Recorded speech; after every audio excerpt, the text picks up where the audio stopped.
అయితే హైదరాబాద్ వచ్చినప్పుడు నువ్వు ఒక జాబ్ చేస్తావన్నావు. సో ఒక ఎలా వచ్చింది జాబ్? క్యాంపస్‌లో వచ్చేసిందా? డైరెక్ట్‌గా నువ్వేమన్నా ఇక్కడేమన్నా కొట్టుకున్నావా?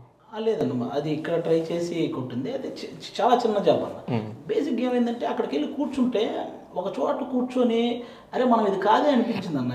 కూర్చొని అదే పనిగా వర్క్ చేస్తూ ఉంటే సైలెంట్‌గా ఎవడు వర్క్ వాడు చేసుకుంటుంటే మనమేమో ఈ గోల చేస్తూ ఏదో ఒకటి అలా అలా వచ్చిన వాళ్ళం. మనకు ప్యారలల్‌గా అది కూడా రన్ అవ్వాలి. కానీ ఇక్కడ చూస్తే ఒక చోట కూర్చొని వర్క్ చేయడమే సరిపోతుంది. అది ఎక్కడో కనెక్ట్ అవ్వలేదు.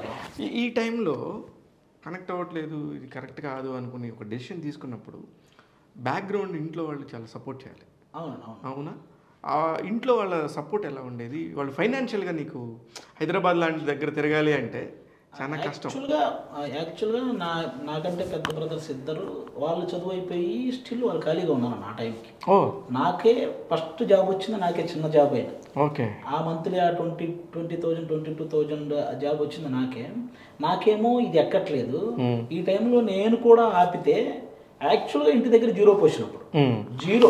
ఎందుకు అసలు ఆ ఊర్లలో మీకు పొలాలు అవి ఏం లేవా? ఏం లేదన్న, ఆ పాతవి ఉండేవి, అవి వేరే రూపంలో ఏదో అమ్మేశారు. మనకు ఉంది 3 ఎకరాలు. 3 ఎకరాలు, ముగ్గురు కొడుకులు 3 ఎకరాలు. 3 ఎకరాల పొలం ఉంది. మా ముగ్గురు మీద చాలా అప్పు అయింది. మా ముగ్గురు చదువుల కోసం, హాస్టల్ ఫీజులకి, వీటికి అన్నిటికీ చాలా రకాల అప్పు అయింది. ఇప్పుడు నేను కూడా ఆపేస్తే జీరో పొజిషన్. ఇంకా చెప్పాలంటే ఒక 100 రూపాయలు కావాలన్నా జస్ట్ అలా పక్కకి వెళ్ళి ఆ 100 అడిగి తీసుకునే ఇది ఆ టైంలో. అవును, ఆ టైంలో అలాగా కంపల్సరీ ఊర్లలో ఉంటుంది అంతే. అలాంటి అప్పుడు నేను తీసుకున్న డెసిషన్ ఏంటంటే నేను ఇది మానేస్తున్నా. ఇప్పుడు మనకి ముందు మనకి ఎక్కువ ఇబ్బంది పెట్టేది ఎవరంటే మనం ఎవరి దగ్గర అయితే అప్పు తీసుకున్నామో వాళ్ళు. అప్పుడు వాళ్ళు మనకు గనక అలా ఇంటికి ఎవడైనా వస్తే అంతకంటే డిస్కనెక్షన్ ఉంటుంది. మళ్ళీ నేను నా వర్క్ ప్రాపర్గా చేయాలన్నా నాకు ముందు మైండ్లో ఈ ఫీలింగ్ ఉండకూడదు అని నేను ఫస్ట్ చేసిన పని ఏంటంటే అన్న, ఉన్న 3 ఎకరాలు అమ్మించేసాను. ఉన్న 3 ఎకరాలు అమ్మించేసి ఆ అప్పు తీర్చేసే ఫస్ట్ కంప్లీట్గా. మేము ఎవ్వరికి కూడా ఒక రూపాయి ఇవ్వక్కర్లా. ఇక ఫస్ట్ నా మైండ్లో ఆ ఫీల్ పోయింది. నేను ప్రశాంతంగా వర్క్ చేయాలి. అమ్మించింది నేనే కాబట్టి అది తిరిగి కొనేంత పెద్ద వర్క్ నేను చెయ్యాలి. నేను అప్పుడు స్టార్ట్ చేశాను అన్న. అప్పుడు నువ్వు అమ్మమంటే కూడా మీ నాన్న విన్నాడా? స్టార్టింగ్లో వాళ్ళు ఎవ్వరూ దానికి ఇది చేయలేదు. ఫస్ట్ నువ్వు మానేయడమే తప్పురా, మళ్ళీ నువ్వు మానేయడం కాకుండా మళ్ళీ ఇది అమ్మమంటున్నావు అని ఈ టైప్లో ఏదో జరిగింది మొత్తానికి. కానీ నేను దాన్ని గట్టిగా నేను ఇంక ఇది చేయలేను, అదైతే ఫిక్స్.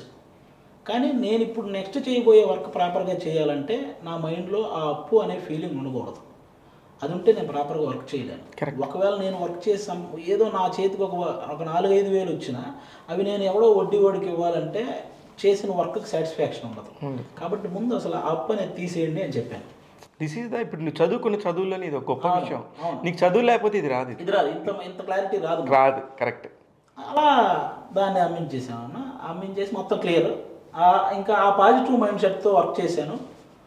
తర్వాత నేను అమ్మిన పొలం కొన్నాను, దానికంటే ఎక్కువ కూడా కొన్నాను, అది వేరే విషయం. అది తప్ప, అది ఇంకా అది